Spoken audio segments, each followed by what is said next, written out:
Welcome back to our channel. We are the Shepherd Acts, and we're so happy to show you the latest on our newest old home. So this is a home in Georgetown. It's more than 100 years old, and she's coming together. And for today's episode, Jason really wants to share the numbers. The numbers.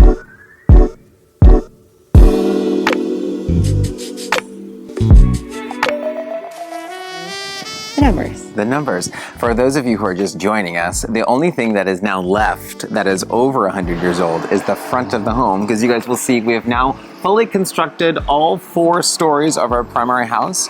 We're also going to take you behind the camera today and show you our ADU, which stands for Accessory Dwelling Unit, which is something that took us forever to get approved, which is a separate living dwelling, a separate heating and cooling, and we're going to rent that, and we're going to talk how that changes the entire game of the financials on this house. Before we get into that, I feel like a lot of times we get comments from people that are like, what do you mean you're tearing down everything from this old home?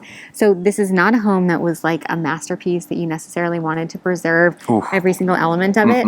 So it was more of like lots of Band-Aids and weird work had been done for a long period of time. It was student housing. At one point. Yeah. Yes. The previous owner had converted it to 9 bedrooms. 9 bedrooms. It's currently going to be 4 bedrooms, just to cram different students here and rent it by the room. So the home needed some new love. Yeah, so we're not anti-antique, we're not anti-preservation. We're just into breathing new life into the property. I would agree.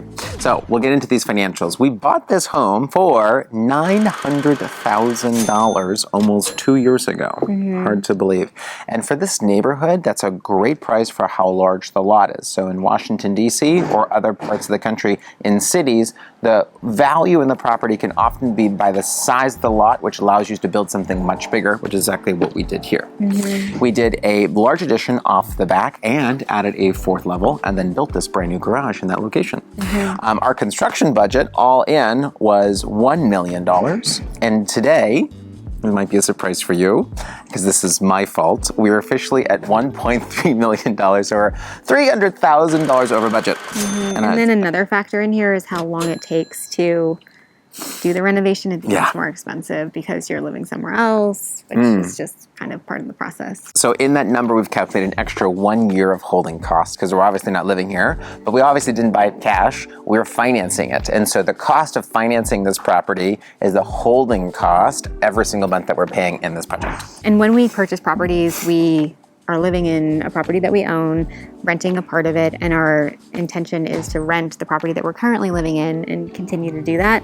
And so the sooner we can move into this property, the sooner we can rent the property that we're currently living in. Yes. Now, this is our 10th year of real estate investing as a couple. And we do 2 different types of renovations, or I guess 3 different types. Like you do the commercial stuff, the things where you're converting something into condominiums and things like that, which I'm not involved in at all.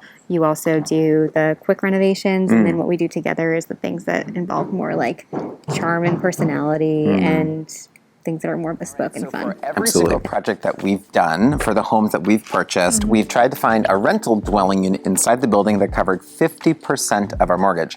And this is going to be the same. We bought this property for $900,000. We are doing about $1.3 million in renovations, including holding cost, and it's going to be worth $3.5 million when we're done. We're talking about a huge net benefit at the end. Isn't that crazy? Well, it helps that I'm a real estate agent firm here in Washington, D.C., but you always want to partner with a real estate agent or somebody in your local area when you're doing a project like this, because the ARV, after renovation value, is hyper important of how the bank is going to finance the project, because a bank is going to finance the property based off of the project scope, or what we call a blueprint appraisal, and that's where a bank is going to be appraising the property from the blueprints of what you plan to build. And so that due diligence is done usually before the project starts. This property is in Burleith, which is a small section of Georgetown, and I have probably toured every single home that has been listed for sale from 2.2 million plus, and gotten to know the neighborhood so well by street. And so intrinsically knowing your neighborhood is essential in identifying value. So what we currently do with our home on Capitol Hill, and what we've done with our previous home on Capitol Hill, which we still own, is we live in the top, and then we have an English basement, so that's the bottom floor, and it's a 2-bedroom, 1-bath apartment, and we have a great tenant there, and that's been able to offset the cost of living there, and we'll apply that same principle here. So we will have an alternative dwelling unit where we can rent out the top if we'd like to, and it can make things less expensive, or we can use it. We can also use it as an office. There's a lot of options there. Yeah, we've been intentional with design. So let's go show you guys. So the first thing that we did for intentional design is we did a double door.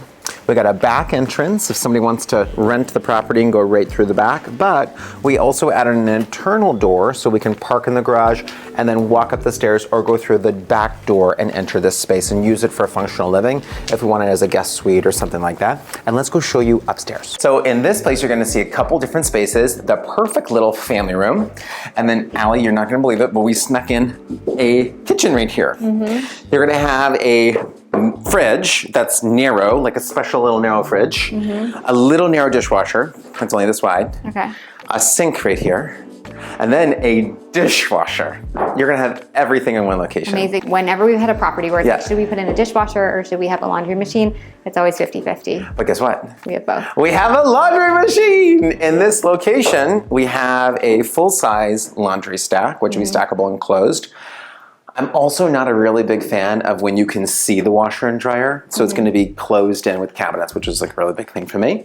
And then we're gonna have a cute little bathroom right here with a door that leads to the open space for guests and a full 1-bedroom with a full closet. How about that? The thing about this house, which I love so much, is it checks so many boxes in Washington, D.C., specific to Washington, D.C., that don't exist. Okay. Having an ADU is super rare. I think a lot of people have ADUs, but they're not functional, like they're missing something. Like they're so small, they're not functional. This is a perfect studio. I have sold studios like this in like DuPont Circle in downtown DC for $500,000. This is more than a studio, it's a 1-bedroom. Exactly. It's got a full garage and not a mini garage. Like downstairs is a spacious garage. And then the primary house, 3 things that this has that a lot of homes don't have. It has a massive walk-in closet. It has tons of additional storage, and it does not compromise storage. It has, so that's like storage, it has a real laundry room. Okay, we should show you the laundry room. We're gonna do a house tour by level. The laundry room is massive with side-by-side, tons of storage. That's like the second really big thing. And then it has functional long-term living because in the basement, we have a separate kitchen, a separate bedroom, and a separate bathroom. It's perfect for like a live-in nanny suite, family member, and it has that extra living space besides the additional 3 bedrooms that it has on the upper level. So that kind of mix of things is so important. And when we're developing real estate, we've always tried to make real estate that was super special, that was really hard to recreate, and that is super hard to find. And I have found when we create real estate that is unbelievably hard to recreate, it's worth tremendously more. It rents for more, it goes up in value, and obviously it's harder to find, but that's to our benefit. It was intentional in creating this. I mean, it took us 1 year and 3 months to create the plans and get the plans approved for this. It was a battle, which is something you can go look back and watch other episodes. So I think those kind of things you have to fight for, and when you do fight for them, you get amazing value. Yeah. And this may be off topic, but we Yeah. don't just invest in properties like this. We also do different types of properties in Virginia. Yep, 100%. We should probably have a whole conversation. We can do a sit down and talk about our real estate journey, every single home we've bought, reverse engineer the decisions, and it compounds on itself. So there's no way we could have done this project 10 years ago when we first got started, but a decade later, here we are. So it's exciting to be here because it's finally feeling like it's coming to life. It's almost done here in the ADU, and we're already getting lots of things. We ordered everything, like every hinge, doorknob, handle, pipe, everything that we need. I think it was almost 1,000 items, and it's all being delivered to our home in Capitol Hill, which is now feeling like a warehouse. And soon We'll do a warehouse tour here it's soon. we should do that. Yeah. Soon it's all going to be installed here, and we'll be moving in, and it's really exciting. 5 months.